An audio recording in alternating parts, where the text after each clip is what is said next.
নমস্কার বন্ধুরা, তোমাদের সকলকে স্বাগত জানাই নিত্যানন্দ একাডেমিতে। তোমাদের জন্য আরও একটি বাংলা এসএলএসটির ফুল মক টেস্ট নিয়ে চলে এসেছি। বাংলা এসএলএসটির অফিসিয়াল প্যাটার্ন অনুযায়ী স্ট্যান্ডার্ড লেভেলের মক টেস্ট তোমাদের জন্য তৈরি করা হয়েছে। তোমরা সকলেই জানো যে তোমাদের জন্য ফুল মক টেস্ট প্রতিদিন নিয়ে আসা আমার পক্ষে সম্ভব হচ্ছে না, কারণ একটা স্ট্যান্ডার্ড লেভেলের প্রশ্ন তৈরি করতে অনেক বিষয় ধ্যানে রেখে তৈরি করতে হয়, যাতে তোমরা নিজেদের প্রস্তুতিকে খুব ভালোভাবে যাচাই করতে পারো এবং আগত যে এসএলএসটি পরীক্ষা, সেই এসএলএসটি পরীক্ষায় প্রশ্নের প্যাটার্ন কী রকম হবে সেটা যাতে খুব ভালোভাবে অনুধাবন করতে পারো। তাই আজকের এই মক টেস্ট তোমাদের জন্য খুবই গুরুত্বপূর্ণ, তাই তোমরা অবশ্যই এই মক টেস্টটিকে শেষ পর্যন্ত দেখবে। আর আমি তোমাদের জন্য যে বাংলা এসএলএসটির খুবই গুরুত্বপূর্ণ ক্লাসগুলি এই চ্যানেলে তোমাদের জন্য আপলোড করে রেখেছি আগে থেকে, তোমরা যদি সেই ক্লাসগুলিকে না দেখে থাকো সেই ক্লাসগুলি তোমরা অবশ্যই দেখে নেবে। তোমরা সমস্ত বাংলা এসএলএসটির ক্লাসগুলি একটি প্লেলিস্টের মধ্যে পেয়ে যাবে, আর সেই প্লেলিস্টের লিঙ্ক তোমাদের বিশেষ সুবিধার জন্য এই ভিডিও ডেসক্রিপশন বক্সে দিয়ে রেখেছি। তোমরা সেখান থেকে সমস্ত ক্লাসগুলিকে দেখে নিতে পারবে। তো আজকের এই মক টেস্ট শুরু করব তার আগে তোমাদের জন্য আরও একটি খুবই গুরুত্বপূর্ণ কথা। আমাদের চ্যানেলের তরফ থেকে এসএলএসটি বাংলা 2025কে টার্গেট করে অনলাইন পেইড মক টেস্টের কোর্স লঞ্চ করা হয়েছিল। সর্বোচ্চ গুণমান সম্পন্ন এই কোর্স শত শত ছাত্রছাত্রী প্রতিদিন সেই অনলাইন মক টেস্ট দিচ্ছে এবং প্রস্তুতির চরম শিখরে পৌঁছানোর চেষ্টা অনবরত চালিয়ে যাচ্ছে, কারণ হাতে কিন্তু খুব বেশি সময় নেই। আর এখন থেকে যাচাই করে তোমরা যদি এগিয়ে যেতে পারো, তোমাদের পেছনে ফেলার ক্ষমতা কিন্তু কারো নেই। সবচেয়ে বেটার প্রস্তুতি কিন্তু এভাবেই সম্ভব।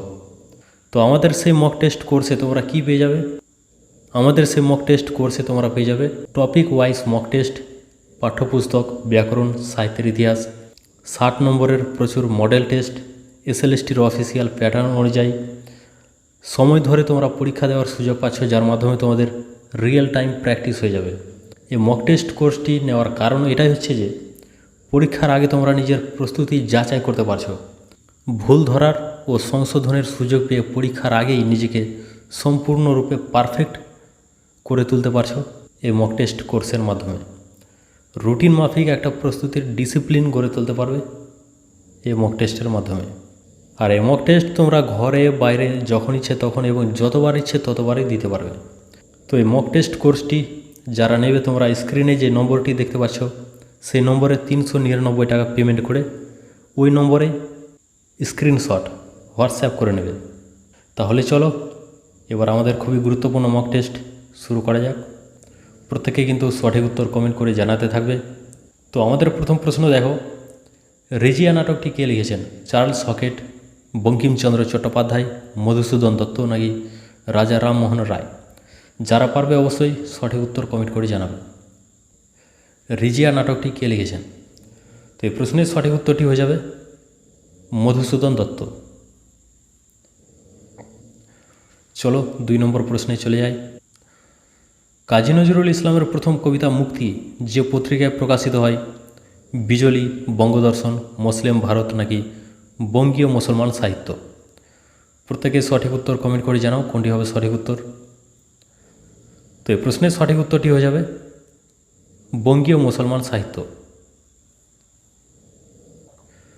পরবর্তী প্রশ্ন, বাংলা ভাষার প্রথম দৈনিক পত্রের সম্পাদক কে? মার্সম্যান, ঈশ্বরগুপ্ত, রাজা রামমোহন রায় নাকি বঙ্কিমচন্দ্র চট্টোপাধ্যায়? প্রত্যেকে সঠিক উত্তর কমেন্ট করে জানাও কোনটি হবে সঠিক উত্তর। তো এই প্রশ্নের সঠিক উত্তরটি হয়ে যাবে অপশান নম্বর খ, ঈশ্বরচন্দ্র গুপ্ত। তো ঈশ্বরচন্দ্র গুপ্ত সম্পাদিত পত্রিকাটির নাম কি? সংবাদ প্রভাকর। চলো পরবর্তী প্রশ্নে, সিন্ধু তীরে কবিতাটির মূল কাব্যগ্রন্থের নাম কি? সপ্তপয়কর, তোহফা, পদ্মাবতী নাকি সয়ফুল মুলক বদিউজ্জামান? কোনটি হবে সঠিক উত্তর? প্রত্যেকে সঠিক উত্তর কমেন্ট করে জানাও। সিন্ধু তীরে কবিতাটির মূল কাব্যগ্রন্থের নাম কি? তো সিন্ধু তীরে কবিতাটির মূল কাব্যগ্রন্থের নাম হয়ে যাবে পদ্মাবতী। 5 নম্বর প্রশ্ন দেখো, একখানি ছোট ক্ষেত আমি একেলা কোন কবিতার চরণ? চিত্রা, বলাকা, নিরুদ্দেশ যাত্রা নাকি সোনার তরী? কোনটি হবে সঠিক উত্তর? প্রত্যেকে সঠিক উত্তর কমেন্ট করে জানাও। তো এই প্রশ্নের সঠিক উত্তরটি হয়ে যাবে সোনার তরী। পরবর্তী প্রশ্ন দেখো, ডক্টর সুনীতি কুমার চট্টোপাধ্যায় যে গ্রন্থে চর্যাপদের রচনাকাল ভাষা বৈশিষ্ট্য নিয়ে আলোকপাত করেছেন সেটি হল the origin and development of the Bengali language, origin and development of the Bengali language, the origin and development for Bengali language, origin and development for the Bengali language. তো কোনটি হবে সঠিক উত্তর? প্রত্যেকে সঠিক উত্তর কমেন্ট করে জানাও। তো এই প্রশ্নের সঠিক উত্তরটি হয়ে যাবে অপশন নম্বর ক, the origin and development of the Bengali language. 7 number প্রশ্ন দেখো, the master as I saw him বইটি লিখেছেন কে? Swami Vivekananda, Miss Noble, Miss Muller নাকি মিসেস বুল? তো প্রত্যেকে সঠিক উত্তর কমেন্ট করে জানাও কোনটি হবে সঠিক উত্তর। The master as I saw him বইটি লিখেছেন কে? তো এই বইটি লিখেছেন মিস নোবেল।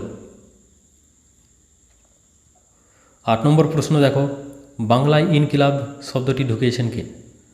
রবীন্দ্রনাথ ঠাকুর, ঈশ্বরচন্দ্র বিদ্যাসাগর, কাজী নজরুল ইসলাম নাকি যতীন্দ্রনাথ সেনগুপ্ত? তো কোনটি হবে সঠিক উত্তর? প্রত্যেকে সঠিক উত্তর কমেন্ট করে জানাও। তো এই প্রশ্নের সঠিক উত্তরটি হয়ে যাবে কাজী নজরুল ইসলাম। 9 নম্বর প্রশ্ন দেখো, সুয়েজ খাল নির্মাণ করেন কলম্বাস, লেসেপস, ম্যাগেলান নাকি কেউ নন? তো সুয়েজ খাল কে নির্মাণ করেন? প্রত্যেকে সঠিক উত্তর কমেন্ট করে জানাবে। তো এই প্রশ্নের সঠিক উত্তরটি হয়ে যাবে লেসেপস। পরবর্তী 10 নম্বর প্রশ্ন, পরমহংসদেব নাকি ছোটবেলায় ওকে কোলে করেছিলেন, কার কথা বলা হয়েছে? স্বামী বিবেকানন্দকে, লীলা মজুমদারকে, স্নেহলতা মৈত্রকে নাকি রানী রাসমণিকে? তো কোনটি হবে সঠিক উত্তর? প্রত্যেকে সঠিক উত্তর কমেন্ট করে জানাও। তো এই প্রশ্নের সঠিক উত্তরটি হয়ে যাবে স্নেহলতা মৈত্রকে। 11 নম্বর প্রশ্ন, বাজি গল্পে তরুণ উকিল কত বছর কয়েদখানায় একা থাকার বাজি ধরেছিল? 5 বছর, 10 বছর, 15 বছর নাকি 20 বছর? প্রত্যেকে সঠিক উত্তর কমেন্ট করে জানাও। বাজি গল্পে তরুণ উকিল কত বছর কয়েদখানায় একা থাকার বাজি ধরেছিল? তো এই প্রশ্নের সঠিক উত্তরটি হয়ে যাবে 15 বছর। পরবর্তী 12 নম্বর প্রশ্ন, ছেলেটি বাড়ির শুকনো উঠোনে সাঁতার কাটছে, এখানে বাক্য নির্মাণের যে শর্তটি লঙ্ঘিত হয়েছে, আসক্তি, আকাঙ্ক্ষা, যোগ্যতা নাকি সমস্ত শর্ত পূরণ করেছে? তো এই প্রশ্নের সঠিক উত্তরটি হয়ে যাবে যোগ্যতা। এই বাক্যের কোনো যোগ্যতা নেই, কারণ শুকনো উঠোনে কেউ সাঁতার কাটতে পারে না। তো কোথায় সাঁতার কাটতে পারে? জলে। চলো পরবর্তী প্রশ্নে, নিহিত স্বর কোনটি? আ, হসই, অ নাকি হসৌ? তো নিম্নলিখিত কোনটি নিহিত স্বর? তো এই প্রশ্নের সঠিক উত্তরটি হয়ে যাবে অ। অকে নিহিত স্বর বলা হয় কারণ ক খ থেকে আমরা যতগুলি ব্যঞ্জন বর্ণ উচ্চারণ করব সবটাতেই কিন্তু অ উচ্চারণ হবে, সমস্ত ব্যঞ্জনের মধ্যেই অ নিহিত আছে। চলো পরবর্তী প্রশ্নে, নিম্নলিখিত কোনটি মৌলিক স্বরধ্বনি? দীর্ঘ ই, ওই, ও নাকি ই? তো কোনটি হবে মৌলিক স্বরধ্বনি? তো এই প্রশ্নের সঠিক উত্তরটি হয়ে যাবে হস্যই। চলো পরবর্তী প্রশ্নে, ধোঁকা থেকে ধুঁকো এখানে ধ্বনি পরিবর্তনের কোন রীতি কাজ করেছে? প্রগত স্বরসঙ্গতি, পরাগত স্বরসঙ্গতি, মধ্যগত স্বরসঙ্গতি নাকি অনন্য স্বরসঙ্গতি? ধোঁকা থেকে হয়েছে ধুঁকো, এখানে কোন প্রকার ধ্বনি পরিবর্তন হয়েছে? তো এই প্রশ্নের সঠিক উত্তরটি হয়ে যাবে অনন্য স্বরসঙ্গতি। তো অনন্য স্বরসঙ্গতি কি? যখন পূর্ববর্তী এবং পরবর্তী স্বরধ্বনি একে অপরকে প্রভাবিত করে যদি দুটোই বদলে যায় তখন হয় অনন্য স্বরসঙ্গতি। তো এই শব্দে দেখতে পাচ্ছ পূর্ববর্তী স্বরধ্বনি ও এবং পরবর্তী স্বরধ্বনি আ,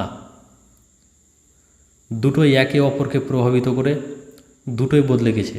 পূর্ববর্তী স্বরধ্বনি হয়ে গেছে হসৌ এবং পরবর্তী স্বরধ্বনি হয়ে গেছে ও। তো চলো পরবর্তী প্রশ্নে, বাল্যকাল থেকে তুই আর আমি হরিহর আত্মা, এখানে তুই আর আমি বলতে কে কে? অপূর্ব রামদাস, সীতারামবাবু ও ধীরাবাবু, মানস ও তাপস, রামবাবু ও গয়েশ হালদার। তো কোনটি হবে সঠিক উত্তর? তো এই প্রশ্নের সঠিক উত্তরটি হয়ে যাবে মানস ও তাপস। বীক্ষণ নাটক থেকে প্রশ্ন। পরবর্তী প্রশ্ন, চন্দ্রনাথ তার চিঠিতে লেখা প্রিয় বরেসু কেটে কি লিখেছিল? প্রীতি ভাজনেসু, প্রিয় ভাজনেসু, প্রীতি ভোজনেসু নাকি প্রিয়তমেসু? তো চন্দ্রনাথ তার চিঠিতে লেখা প্রিয় বরেসুকে কেটে কি লিখেছিল? তো এই প্রশ্নের সঠিক উত্তরটি হয়ে যাবে প্রীতি ভাজনেসু। 18 নম্বর প্রশ্ন দেখো, ল্যাংস্টন হিউজের আত্মজীবনীর নাম কি? The big sea, the negro speaks of river, James Mercer Langston Hughes নাকি ইউনিভি? ল্যাংস্টন হিউজের আত্মজীবনীর নাম কি? তো ল্যাংস্টন হিউজের আত্মজীবনীর নাম হয়ে যাবে দ্য বিগ সি। 19 নম্বর প্রশ্ন দেখো, হিমালয় দর্শন প্রবন্ধের লেখিকা কোন গ্রন্থে পাঠ করেছিলেন? কার্বনিয়াস যুগে বড় বড় ঢেঁকি তরু ছিল। মহিলা, ভূতত্ত্ব, বৃক্ষতত্ত্ব নাকি প্রকৃতি তত্ত্ব? তো কোনটি হবে সঠিক উত্তর? প্রত্যেকে সঠিক উত্তর কমেন্ট করে জানাও। তো এই প্রশ্নের সঠিক উত্তরটি হয়ে যাবে ভূতত্ত্ব। পরবর্তী 20 নম্বর প্রশ্ন, পাতিহাঁস শব্দে যে উপসর্গটি ব্যবহৃত হয়েছে সেটি কী অর্থে? মন্দ অর্থে, নিন্দার্থে, ক্ষুদ্র অর্থে নাকি অভাব অর্থে? তো পাতিহাঁস শব্দে যে উপসর্গটি ব্যবহৃত হয়েছে সেটি ক্ষুদ্র অর্থে ব্যবহৃত হয়েছে।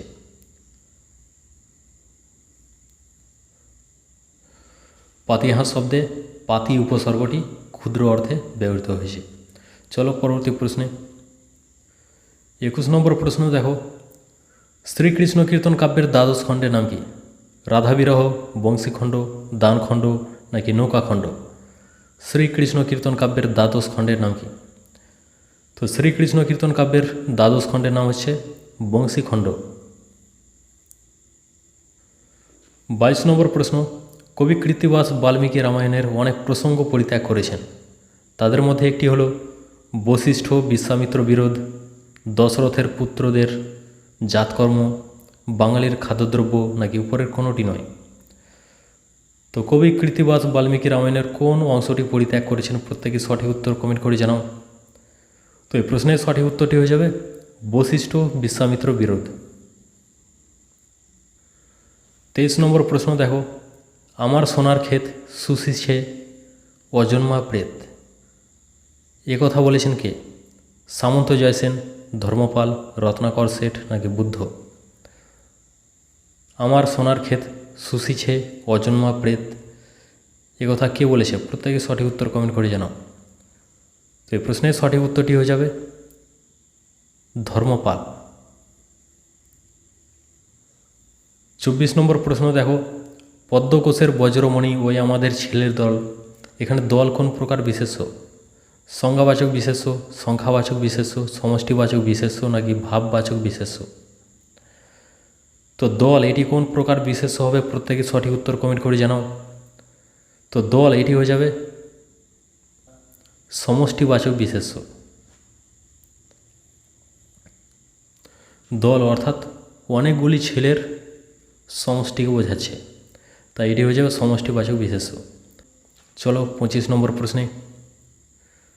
একটি রুরো শব্দের উদাহরণ হলো পালক, হরিণ, জলদ নাকি পঙ্কজ? কোনটি রুরো শব্দের উদাহরণ? প্রত্যেকে সঠিক উত্তর কমেন্ট করে জানাও। তো রুরো শব্দের উদাহরণটি হয়ে যাবে হরিণ। তো রুরো শব্দটা কি? যে শব্দের প্রকৃতি প্রত্যয়গত অর্থের দ্বারা ভাষায় ব্যবহৃত বা প্রচলিত ব্যবহারিক অর্থ আদৌ প্রকাশিত হয় না, অর্থাৎ প্রকৃতি প্রত্যয়গত অর্থ এবং ব্যবহারিক অর্থ সম্পূর্ণ পৃথক থাকবে, সেটাই হচ্ছে কিন্তু রুরো শব্দ। এখানে হরিণের প্রকৃতি প্রত্যয়গত অর্থ যদি দেখি, এটার মানে হচ্ছে যে হরণ করে, এবং ব্যবহারিক অর্থ যদি দেখি, ব্যবহারিক অর্থ হচ্ছে একটি নিরীহ পশু, একটি পশুকে বোঝাচ্ছে। তাতে আমরা বুঝতে পারছো যে ব্যুৎপত্তিগত অর্থ এবং ব্যবহারিক অর্থ সম্পূর্ণভাবে পৃথক। তো এই ধরনের শব্দই হচ্ছে রূঢ় শব্দ। চলো পরবর্তী প্রশ্নে। বর্ধমান জেলার কাটোয়ার কাছে ঝামটপুর গ্রামে জন্মগ্রহণ করেছেন কে? বৃন্দাবন দাস, লোচন দাস, কৃষ্ণদাস কবিরাজ নাকি কাশিরাম দাস? বর্ধমান জেলার কাটোয়ার কাছে ঝামটপুর গ্রামে জন্মগ্রহণ করেছেন। কোনটি হবে সঠিক উত্তর? প্রত্যেকে সঠিক উত্তর কমেন্ট করে জানাও। তো এই প্রশ্নের সঠিক উত্তরটি হয়ে যাবে কৃষ্ণদাস কবিরাজ। কৃষ্ণদাস কবিরাজ কি লিখেছেন? শ্রী শ্রী চৈতন্য চরিতামৃত।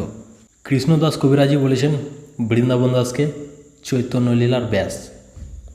চলো পরবর্তী প্রশ্নে। করভাস রচনাটি কোন পত্রিকায় প্রকাশিত হয়? আনন্দমেলা, সন্দেশ, ভারতী নাকি বিচিত্রা?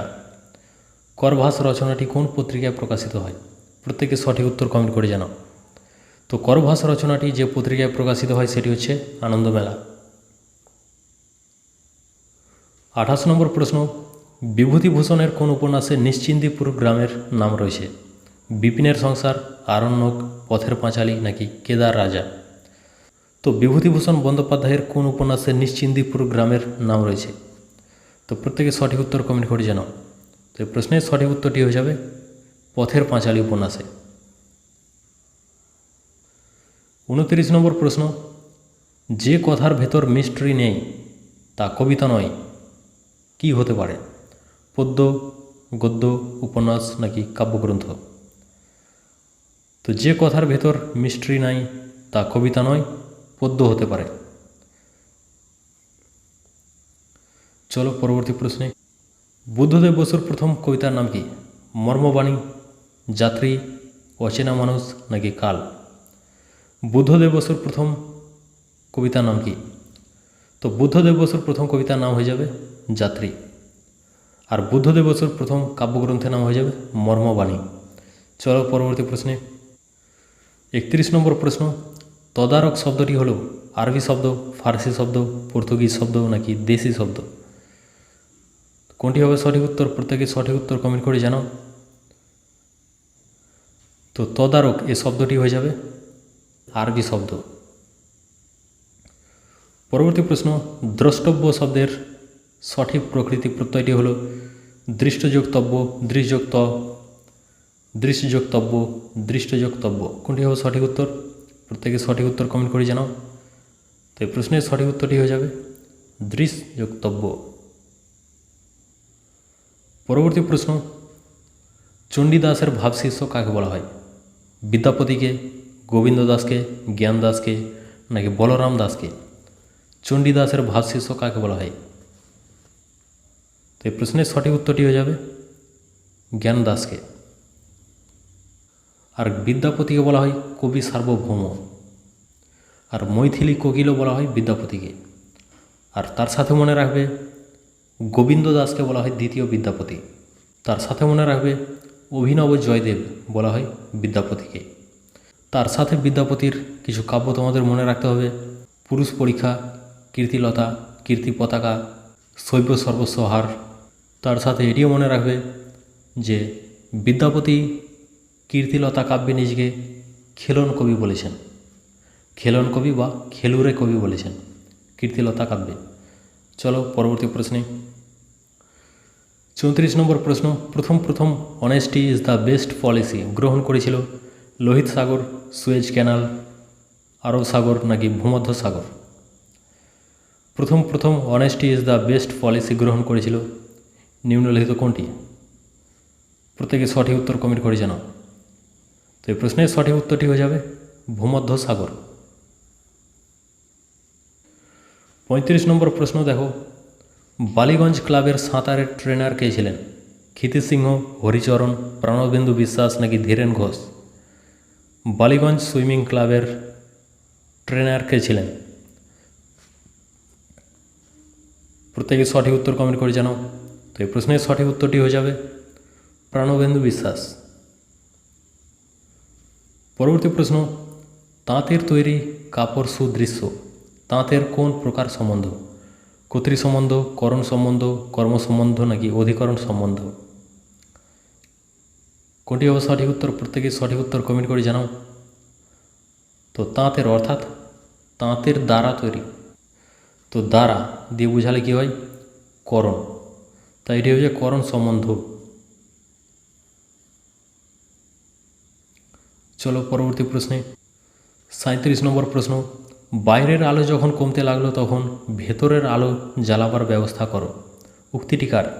কানাই রায়ের, ধীরাবাবুর মায়ের নাকি মনোরমার? বাইরের আলো যখন কমতে লাগলো তখন ভেতরের আলো জ্বালাবার ব্যবস্থা করো, এই উক্তিটি কে করেছে? তো এই প্রশ্নের সঠিক উত্তরটি হয়ে যাবে ধীরাবাবুর মা। তো এই উক্তিটি করেছিল ধীরাবাবুর মা। চলো 38 নম্বর প্রশ্নে, সত্যপীর কার ছদ্মনাম? বিনয় ঘোষ, সৈয়দ মুজতবা আলী, সুভাষ মুখোপাধ্যায় নাকি বিষ্ণু দে? সত্যপীর কার ছদ্মনাম? তো সত্যপীর এটি সৈয়দ মুজতবা আলীর ছদ্মনাম। পরবর্তী প্রশ্ন দেখো বঙ্গানুবাদ থেকে, পভার্টি ব্রিগেডস ইন্ডিপেন্ডেন্স এর বঙ্গানুবাদটি হল, দারিদ্র স্বাধীনতার জন্ম দেয়, দারিদ্রতা স্বাধীন হতে দেয় না, স্বাধীনতা ছিনিয়ে নিতে হয়, নাকি দরিদ্ররা স্বাধীনভাবে ভিক্ষে করে। তো কোনটি হবে সঠিক উত্তর? প্রত্যেকে সঠিক উত্তর কমেন্ট করে জানাও। তো এই প্রশ্নের সঠিক উত্তরটি হয়ে যাবে দারিদ্র স্বাধীনতার জন্ম দেয়। চলো পরবর্তী প্রশ্নে, শক্তি চট্টোপাধ্যায়ের প্রথম কাব্যগ্রন্থের নাম কি? পদাতিক, হে প্রেম হে নৈশব্দ, উর্বশী ও আর্টেমিস, ধর্মে আছো জিরাফেও আছো। তো কোনটি হবে সঠিক উত্তর? প্রত্যেকে সঠিক উত্তর কমেন্ট করে জানাও। তো এই প্রশ্নের সঠিক উত্তরটি হয়ে যাবে হে প্রেম হে নৈশব্দ। তো পদাতিক কার লেখা প্রথম কাব্য? সুভাষ মুখোপাধ্যায়ের। আর উর্বশী ও আর্টেমিস এটি বিষ্ণুদের প্রথম কাব্যগ্রন্থ। চলো পরবর্তী প্রশ্নে,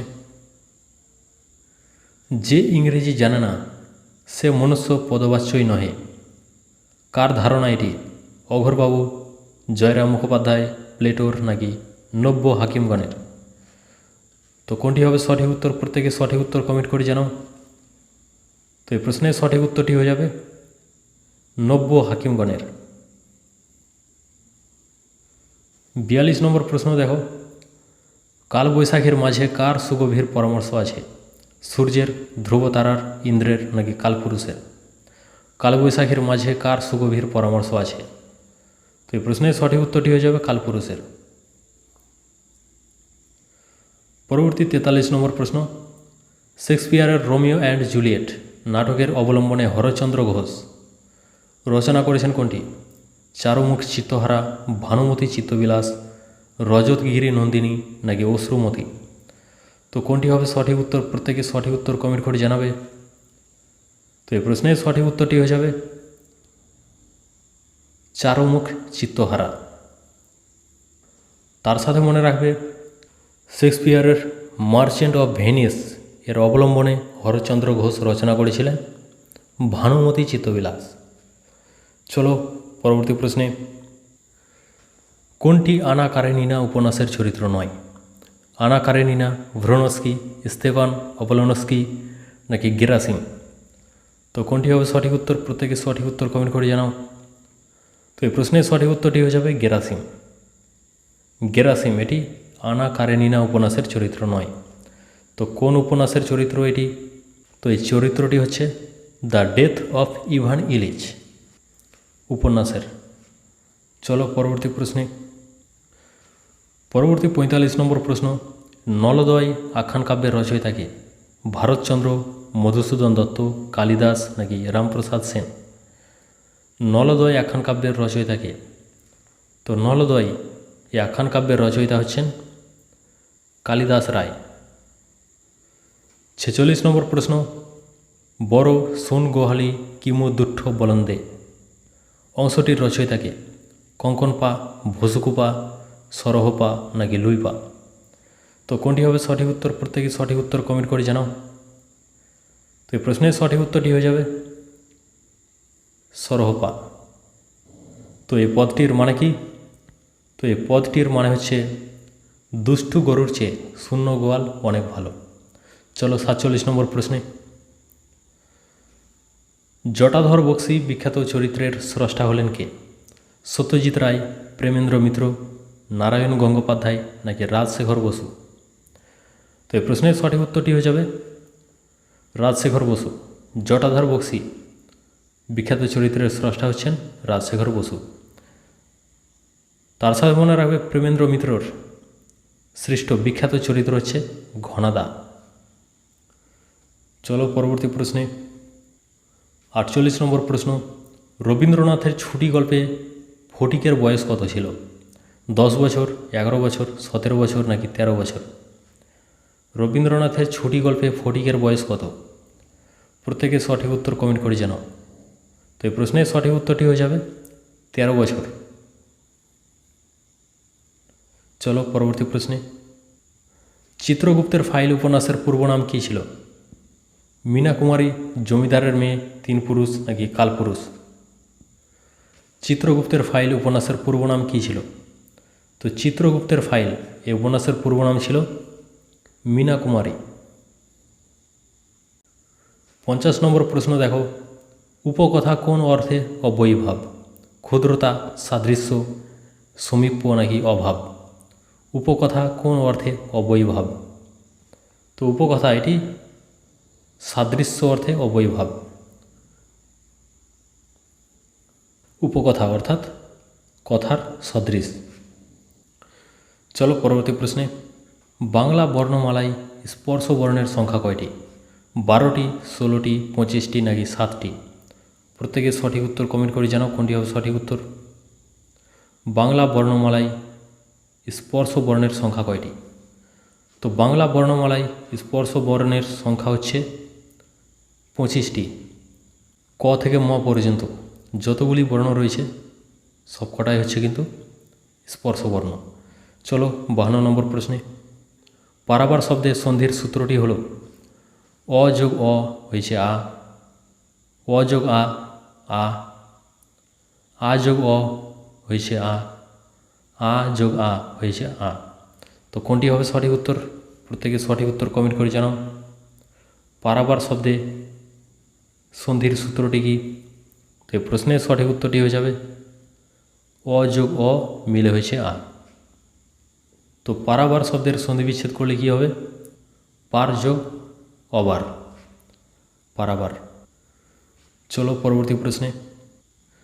যে বাচ্যে ক্রিয়ার অর্থ প্রাধান্য ঘটে তাকে কি বলে? কর্মবাচ্য, কর্তৃবাচ্য, ভাববাচ্য নাকি কর্মকর্তৃবাচ্য? যে বাচ্যে ক্রিয়ার অর্থ প্রাধান্য ঘটে তাকে কি বলে? তো যে বাচ্যে ক্রিয়ার অর্থ প্রাধান্য ঘটবে তাকে বলা হয় ভাববাচ্য। চলো পরবর্তী প্রশ্নে। নিচের শুদ্ধ বানান দুটি হলো নিম্নলিখিত কোন দুইটি হলো শুদ্ধ বানান? প্রত্যেকেই ভালো করে দেখে উত্তর দাও কোনটি হবে সঠিক উত্তর। তো এই প্রশ্নের সঠিক উত্তরটি হয়ে যাবে অপশান নম্বর ক। তো এই দুটোর সঠিক বানান কি রয়েছে দেখে নাও। চলো পরবর্তী প্রশ্নে। পঞ্চবটি কোন সমাসের উদাহরণ? দ্বন্দ্ব, দ্বিগু, বহুব্রীহি নাকি অব্যয়ীভাব? পঞ্চবটি কোন সমাসের উদাহরণ? তো পঞ্চবটি এটি হয়ে যাবে দ্বিগু সমাসের উদাহরণ। তো পঞ্চবটি এর ব্যাসবাক্য কী হবে? পঞ্চবটের সমাহার। তো দ্বিগু সমাস কাকে বলে? সংখ্যাবাচক বিশেষণ পদের সঙ্গে বিশেষ্য পদের যে সমাস হয় এবং সমাহার বা সমষ্টি অর্থ প্রকাশিত হয় তাকে বলে দ্বিগু সমাস। অর্থাৎ দ্বিগু সমাসে কী হয়? পূর্ব পদটি থাকবে সংখ্যাবাচক বিশেষণ। চলো পরবর্তী প্রশ্নে। ঈশ্বরচন্দ্র বিদ্যাসাগরের কোন রচনাকে বলা হয় গদ্যে লেখা শোককাব্য? রত্নপরীক্ষা, প্রভাবতী সম্ভাষণ, কথামালা নাকি শকুন্তলা? ঈশ্বরচন্দ্র বিদ্যাসাগরের কোন রচনাকে বলা হয় গদ্যে লেখা শোককাব্য? তো এই প্রশ্নের সঠিক উত্তরটি হয়ে যাবে কি? প্রভাবতী সম্ভাষণ। প্রভাবতী সম্ভাষণ হয়ে যাবে এই প্রশ্নের সঠিক উত্তর। 57 নম্বর প্রশ্ন। জলদ, জলদাতা, মেঘ শব্দার্থ পরিবর্তনের কোন রীতি? অর্থোন্নতি, অর্থাবনতি, অর্থসংক্রম নাকি অর্থ সংকোচ? তো এই প্রশ্নের সঠিক উত্তরটি হয়ে যাবে অর্থ সংকোচ। পরবর্তী প্রশ্ন। বীরবাহুর মৃত্যুতে রাবণ কাব্যাংশটি মেঘনাদ বধ কাব্যের কোন স্বর্গ থেকে নেওয়া হয়েছে? প্রথম স্বর্গ, দ্বিতীয় স্বর্গ, তৃতীয় স্বর্গ নাকি চতুর্থ স্বর্গ?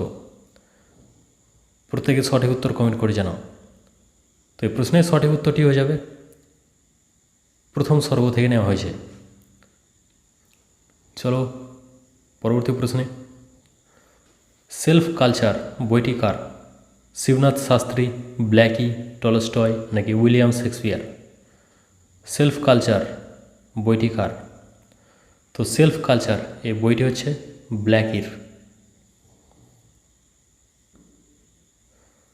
চলো আজকের মক টেস্টের লাস্ট প্রশ্নে। সভ্যতার শ্রীবৃদ্ধি, বিজ্ঞানের প্রসার এদের কোনো কাজে লাগেনি। কাদের সম্পর্কে বলা হয়েছে? ভুটিয়ানিদের, চিল্কার দ্বীপবাসীদের, নাগা গারোরাদের নাকি বেদে সম্প্রদায়ের? কাদের সম্পর্কে কথা বলা হয়েছে?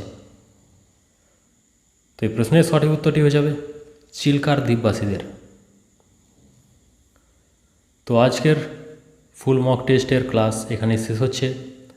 আজকে তোমরা 60টি প্রশ্নের মধ্যে কতগুলি প্রশ্নের উত্তর তোমরা সঠিকভাবে দিতে পারলে, 60 নম্বরের মধ্যে তোমরা কত স্কোর করতে পারলে সেটি অবশ্যই কমেন্ট করে জানাও। আর এই মক টেস্টটি তোমরা তোমাদের বন্ধুদের সাথে প্রচুর পরিমাণে শেয়ার করে দাও, যাতে উৎসাহিত হয়ে আরও তোমাদের জন্য মক টেস্ট নিয়ে আসতে পারি। এবং মক টেস্টটিকে তোমরা অবশ্যই একটি লাইক করে দেবে। তাহলে চলো দেখা হচ্ছে পরবর্তী ক্লাসে।